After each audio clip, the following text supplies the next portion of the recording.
कि वजह बता रहे उदासी की। हमें रूठे हुए लोगों को मनाना नहीं आता। इश्क तो बहुत है तुमसे, मगर हमें इश्क को जताना नहीं आता। और ये कई दिनों तक नाराज़ रहना, कॉल पे बात न करना, सब ठीक है, मगर कभी छोड़ के मत जाना, क्योंकि जो शख्स हमारे दिल में घर कर जाए उसे हमें बुलाना नहीं आता। और तुम्हें शिकायत रहती है कि हम अपने शर्ट के आखिरी बटन नहीं लगाते। तुम्हें शिकायत रहती है कि हम अपने शर्ट का आखिरी बटन नहीं लगाते।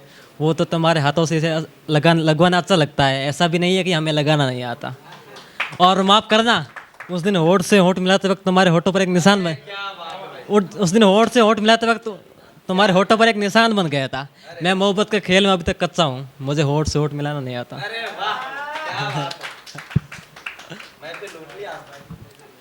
अच्छा, आपको कभी दिल तो टूटा होगा कभी कभी? अरे लड़कों का थोड़े अरे कभी टूटा हुआ है कि? अच्छा, मेरा टूटा मैंने लिखी है कि तोड़कर दिल मेरा कहाँ तक जाओगी तुम, तोड़कर दिल मेरा कहाँ तक जाओगी तुम, जहाँ तक मालूम है मुझे किसी नए पंछी को फंसाओगी तुम। और जब कभी पूछेगा रकीब तुमसे तुम्हारे ही अतीत के बारे में, तो क्या उसे मेरे साथ बिताए गए दिनों और रातों के बारे में सब कुछ सच सच बता पाओगी तुम। और तुम्हारे वक्स के दाहिने हिस्से पर मेरे दिए हुए बोसे का निशान अब भी है। जब कभी होगी हम बिस्तर उससे, तो इसे किस कदर छुपाओगी तुम। सुना और और और सुना और सुना और सुना है रकीब को झूठा खाना तो बिल्कुल भी पसंद नहीं है। फिर लटका के मुंह अपना फिर से मेरे पास आओगी तुम। फिर लटका के मुंह अपना पास मेरे आओगी तुम। फिर लटका के मुंह अपना पास मेरे आओगी तुम। और मुझे तो एक बार दिल से निकाले हुए शख्स को दोबारा पास आने नहीं, मैं तो अब एक बार दिल से निकाले हुए शख्स को दोबारा पास अपने आने ही नहीं देता। फिर जाके अकेले में खुद पर ही सिलाओगी पछताओगी तुम, खुद पर ही सिलाओगी पछताओगी तुम। ऐसा एक छोटी सी लव स्टोरी है, ये तो दिल टूटने के बाद में लिखी। इसके पहले की लव स्टोरी क्या थी वो सुनिएगा। कि कॉलेज का वो पहला महसूस कीजिएगा, ताली बजाने की कोई ज़रूरत नहीं है, दिल से महसूस कीजिएगा कि कॉलेज का वो पहला दिन आज भी जुबानी याद है मुझे, जब पहली बार ब्रेक ड्रेस में मुस्कुराते हुए देखा था उसे। अगर फिर से उसको यूँ मुस्कुराते हुए देख लेते तो सच में पागल हो जाते हम। यार वो लड़की इतनी खूबसूरत थी, फिर कैसे ना उसके कायल हो जाते हम। वो तो अच्छा हुआ कि उस हमसे आँख से आँख मिलाकर बात न की, वरना उस दिन पत्थर की ज़रूरत ही न पड़ती। बिन पत्थर ही घायल हो जाते हम, बिन पत्थर ही घायल हो जाते हम। जब ये किस्सा मैंने अपने एक दोस्त को सुनाया तो दोस्त ने एक कोने में ज़्यादा समझाया कि सुन मेरे भाई, कर ले तू पढ़ाई, जिस लड़की की करा तो बात है उसने कल इन 2 लड़कों को गुंडों से पिटवाया। जब दिल में लगी हो आग तो कौन मानता कहना दोस्त का। मैं पहुंच गया था कैंटीन में, फिर इंतजार किया था उसका। फिर कैंटीन में बैठ कर बातें की थी, जम कर ले लिया था नंबर। जब बात बढ़ आ गया तो मालूम चला वो लड़की थी कॉमर्स की, मैं लड़का साइंस का। क्या फ़र्क पड़ता है कॉमर्स और साइंस, मुझे तो साथ उसके आ रही थी प्यार वाली वाइब्स। क्या फ़र्क पड़ता है कॉमर्स और साइंस, मुझे तो साथ उसके आ रही थी प्यार वाली वाइब्स।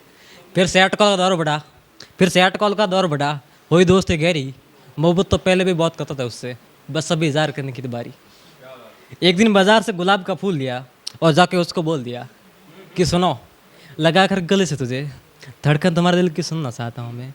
होठ से होठ मिलाने की बात तो नहीं करूँगा, मगर तुम्हारे माथे को चूमना चाहता हूँ मैं। इस बार मोहब्बत का एक पैगाम भेज रहा हूँ, कबूल कर लो ना। तुम्हारे हाथों में हाथ डाल के ये पूरी दुनिया घूमना चाहता हूँ मैं, पूरी दुनिया घूमना चाहता हूँ मैं। पहले तो उसने काफ़ी देर तो सोचा, फिर वो भी मान गई। मैं तो उसको पहले भी जान चुका था। धीरे धीरे वो भी मुझको जान गई। अब मुझे तो उसके साथ ज़िंदगी जीने का ज़रिया मिल गया था, या यूँ मानो किसी प्यासे को पानी का दरिया मिल गया था।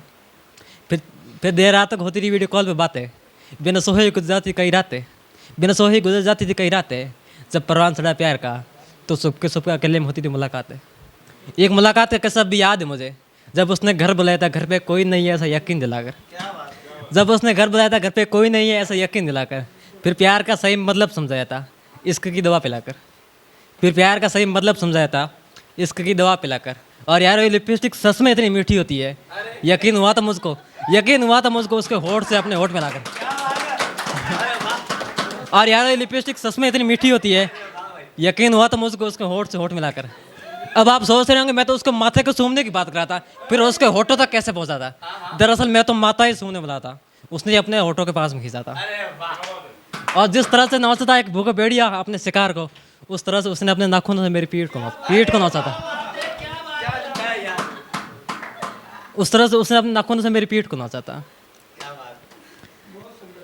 एक दिन से बात पर बात है तो उसने बोला सुना है राम की शायरी में बड़े दम है, मेरे लिए भी कुछ लिखा है क्या? मैंने कहा हाँ, तेरे लिए बहुत कुछ लिखा, सुनेगी क्या? तो सुनो कि तू लड़की बड़ी हॉट है, लगती मुझे क्यूट है, देखो तो ब्लैक सूट में हो जाता रहा मैं म्यूट है। तेरे जैसी लड़की मैंने देखी नहीं संसार में, जब से देखा है तुझको हो गया हूँ हैरान में। सोच सदा बंद करेंगे सख्त लौंडा, पर तुझे देखते बढ़ गए मैं प्यार में। तू सेहरा पे तेरा मेकअप न लगाकर स्नैपचैट के फिल्टर को तो यूज़ करना ही छोड़ दे यार। तू तो है खूबसूरत इतनी कि एक बार कद्दू चांद के सामने खड़ा तो चांद का भी गुरु तू तोड़ दे। इतना सुनकर वो बोली थैंक यू, इतनी तारीफ के लिए आजा गाल पे एक प्यारी सी पपी देती हूँ। मैंने कहा एक से काम नहीं चलेगा एक और दे। मैंने कहा एक से काम नहीं चलेगा एक और दे। इतना सुनकर वो बोली थैंक यू थैंक यू, इतनी तारीफ के लिए आजा गाल पे एक प्यारी सी पपी देती हूँ। मैंने कहा एक से काम नहीं चलेगा एक और दे। मैंने कहा एक से काम नहीं चलेगा एक और दे।